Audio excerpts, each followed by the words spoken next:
Good morning, everyone. Welcome you all to our online class of science by St. Angel's Public School. Today we are going to discuss about fuels. Fuels means ईंधन. ईंधन में सबसे पहले बात करते हैं कोल. कोल को हिंदी में बोलते हैं कोयला. It is a type of sedimentary rock. यह एक प्रकार की अवसादी चट्टान होती है. It is formed from the remains of plants and grew in swampy forests millions of years ago. यह पौधों के अवशेषों से बनी हुई होती है जो दलदली जंगलों में मिलियन ऑफ ईयर्स पहले उगते थे. When they died, they got buried in the swamps. जब ये मर गए तो ये दलदल में दफन हो गए. Layers of mud, sand and more dead plants deposited on them.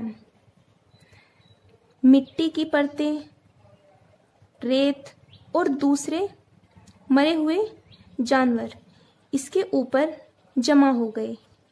As more and more layers deposited, इसके बाद ज़्यादा और ज़्यादा परतें इसके ऊपर जमा हो गई.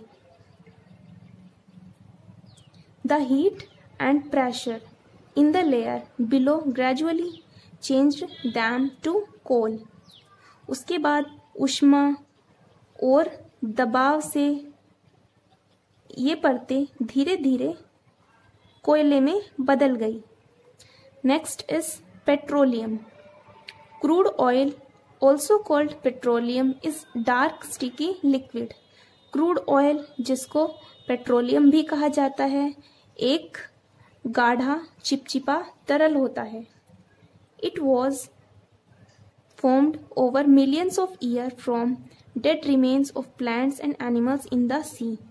यह मिलियन ऑफ ईयर्स में मरे हुए पौधे और जानवर जो समुद्र में थे के मरने से बना. When these plants and animals died, जब ये जानवर और पौधे मर गए and sank on the bottom on the sea, और समुद्र के तल पर डूब गए. As the sediments built up on the top, उसके बाद इनके ऊपर अवसाद जमा होते गए. The heat and pressure change the remains into petroleum. ऊष्मा और दबाव के कारण ये अवशेष पेट्रोलियम में बदल गए. Coal and petroleum are our most important fuels. कोयला और पेट्रोलियम हमारे लिए बहुत महत्वपूर्ण ईंधन होते हैं. Coal is used as coal for cooking and to heat houses. Coal खाना पकाने के लिए इस्तेमाल किया जाता है और घरों में ऊष्मा के लिए भी इस्तेमाल होता है. It is used to power houses to generate electricity and in factories to run machines. इसका इस्तेमाल पावर हाउस में इलेक्ट्रिसिटी यानी बिजली बनाने के लिए किया जाता है और फैक्ट्री में मशीन चलाने के लिए किया जाता है. Petrol and diesel obtained from petroleum are used to run cars, buses and trucks. Petrol और डीजल पेट्रोलियम से प्राप्त किया जाता है जिसका इस्तेमाल कार, बस और ट्रक चलाने में किया जाता है. Petroleum also give us plastic, paints, fertilisers, medicines, cosmetic and various other product. Petroleum हमें प्लास्टिक, पेंट, उर्वरक, दवाइयाँ, कॉस्मेटिक और बहुत सारे प्रोडक्ट देता है. Due to the large number of vehicles and industries, the demand for these fuels has increased tremendously. वाहनों और फैक्ट्री के संख्या में बढ़ोतरी होने से इन ईंधनों की मांग लगातार बढ़ती जा रही है.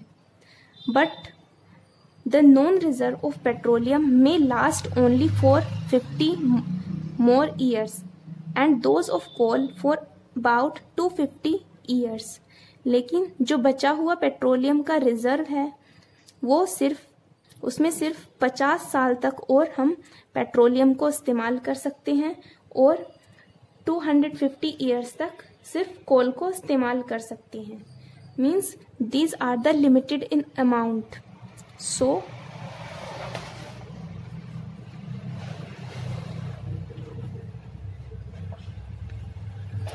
we must conserve these fuels and look for alternative fuels such as solar energy.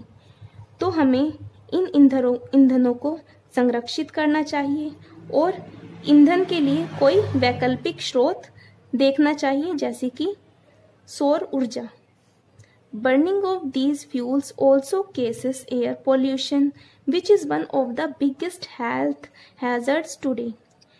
ईंधनों के जलने से एयर पोल्यूशन होता है जो आज सबसे बड़ा स्वास्थ्य संकट बन चुका है.